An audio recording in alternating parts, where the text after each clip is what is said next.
धन्यवाद।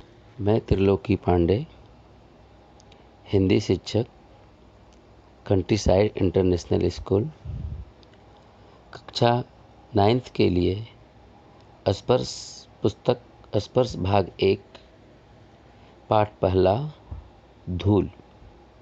पाठ पढ़ने से पहले हम लेखक परिचय प्राप्त करते हैं। रामविलास शर्मा का जन्म उत्तर प्रदेश के उन्नाव जिले में सन 1912 में हुआ। प्रारंभिक शिक्षा गांव में पाई। उच्च शिक्षा के लिए ये लखनऊ आ गए। वहां से इन्होंने अंग्रेजी में एमए किया और विश्वविद्यालय के अंग्रेजी विभाग के प्राध्यापक हो गए। प्राध्यापन काल में ही इन्होंने पीएचडी की उपाधि अर्जित की। लेखन के क्षेत्र में पहले कविताएं लिखकर फिर एक उपन्यास और नाटक लिखने के बाद पूरी तरह से आलोचना कार्य में जुट गए। रामविलास शर्मा प्रगतिशील आलोचना के सशक्त हस्ताक्षर माने जाते हैं।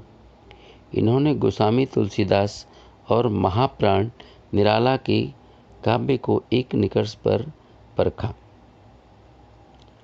रामविलास शर्मा की प्रमुख रचनाएं हैं भारतेंदु और उनका युग, महावीर प्रसाद द्विवेदी और हिंदी नवजागरण, प्रेमचंद और उनका युग, निराला की साहित्य साधना 3 खंड, भारत के प्राचीन भाषा परिवार और हिंदी 3 खंड, भाषा और समाज, भारत में अंग्रेजी राज और मार्क्सवाद, इतिहास दर्शन, भारतीय संस्कृति और हिंदी प्रदेश, गांधी, अंबेडकर, लोहिया और भारतीय इतिहास की समस्याएं, बुद्ध, वैराग्य और प्रारंभिक कविताएं, सदियों के सोए जाग उठे कविता।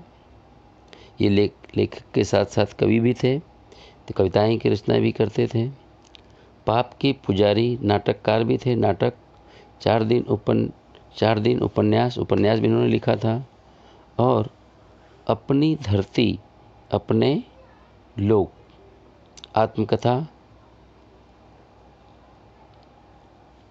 रामविलास शर्मा को साहित्य अकादमी, व्यास सम्मान, सालाका सम्मान आदि से सम्मानित किया गया।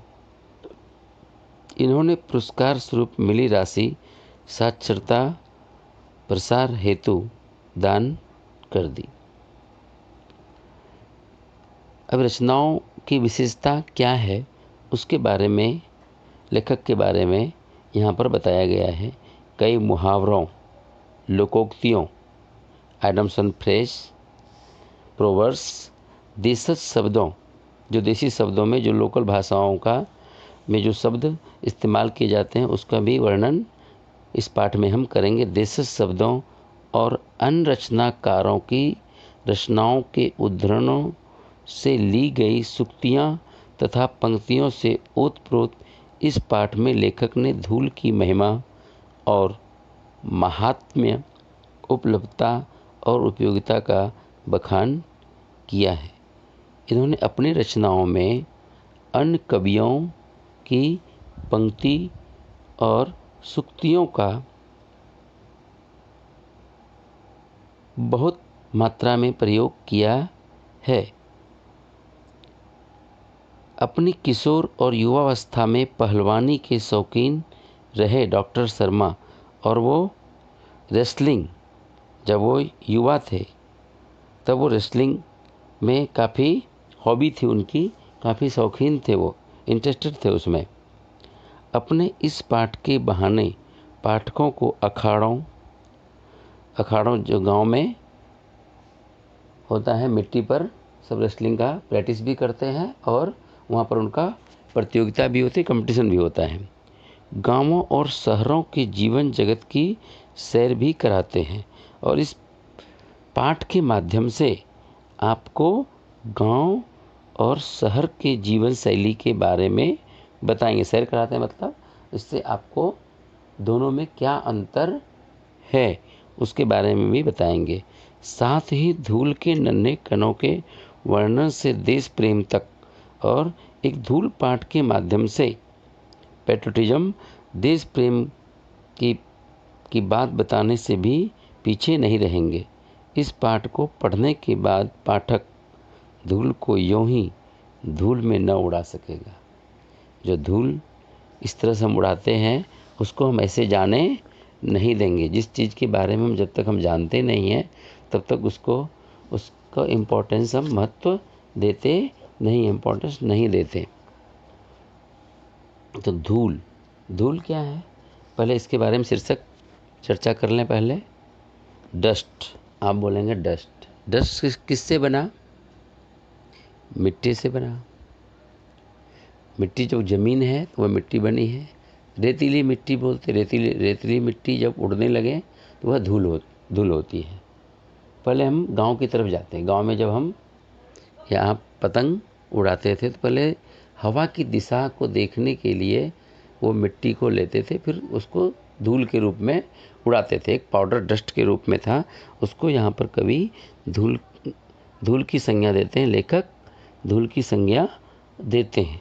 इन्होंने कविता का रचना किया इसलिए कवि और लेखक बोले, तो इसमें आप संशय में मत होना आप लोग। ठीक। हिंदी कविता में सबसे सुंदर पंक्तियों में से एक यह है, जिसके कारण धूली भरे हीरे कहलाए। जिसके कारण धूली भरे हीरे कहलाए। जिसने धूल मिट्टी में अपने शरीर को उसमें पकाया नहीं, वह कभी हीरा नहीं कहलाएगा। तो यहाँ पे क्या कहा, जिसके कारण धूली भरे, धूल से भरे हीरे कहलाए। जो पहले रेसलिंग करते हैं, जो पहलवान होते हैं, पहले वह अपने को मिट्टी में पूरी तरह पकाते हैं, तब वह हीरे कहलाते हैं, बड़े बड़े पहलवान बनते हैं। आज भी गांवों के लोग काफ़ी हृष्ट पुष्ट और स्वस्थ और मजबूत होते हैं। हीरे के प्रेमी तो शायद उसे साफ सुथरा खरादा हुआ, आँखों में चकाचौंध पैदा करता हुआ देखना पसंद करेंगे। जो रियल डायमंड, हीरे का मतलब है यहाँ डायमंड का जो प्रेमी होगा, उसे नीट एंड क्लीन और अच्छे आकार में बना हो और आँखों को चकाचौंध कर दे, चमकता हुआ हो, शाइनिंग हो करता हुआ उसको देखना पसंद करें। किस चीज़ को? हीरे को।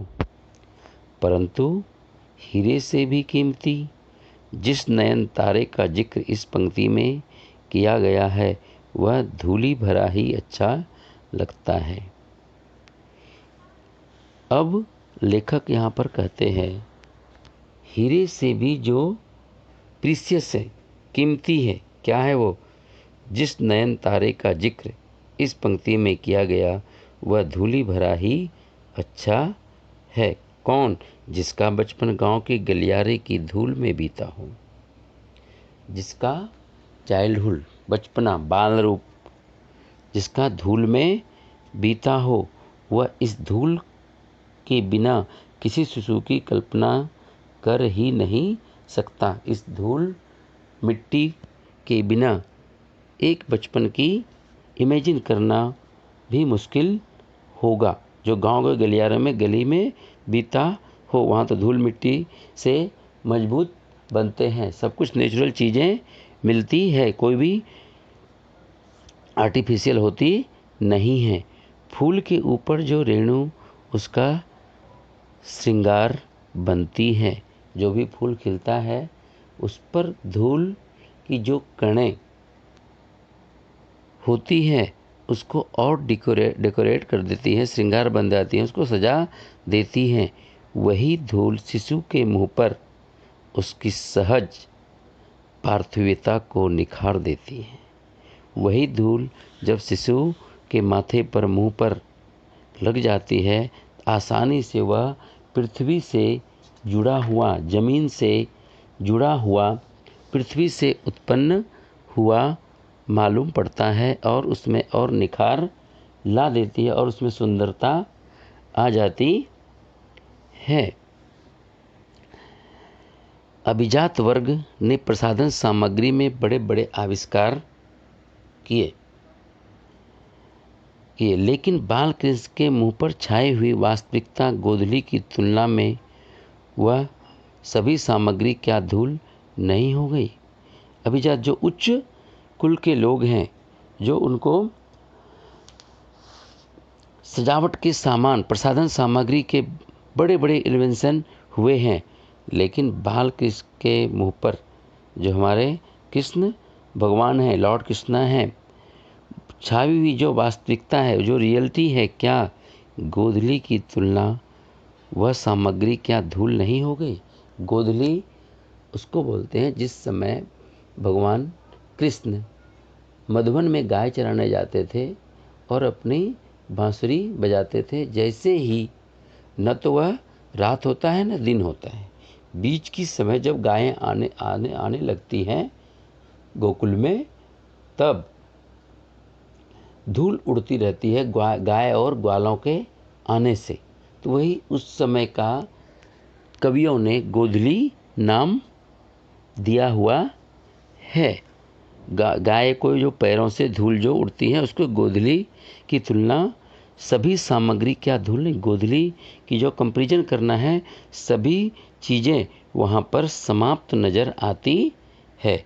आज के लिए ही इतना ही, फिर नेक्स्ट ऑडियो में मिलेंगे। घर पे रहिए, स्वस्थ रहिए और अपने पढ़ाई में व्यस्त रहिए। धन्यवाद।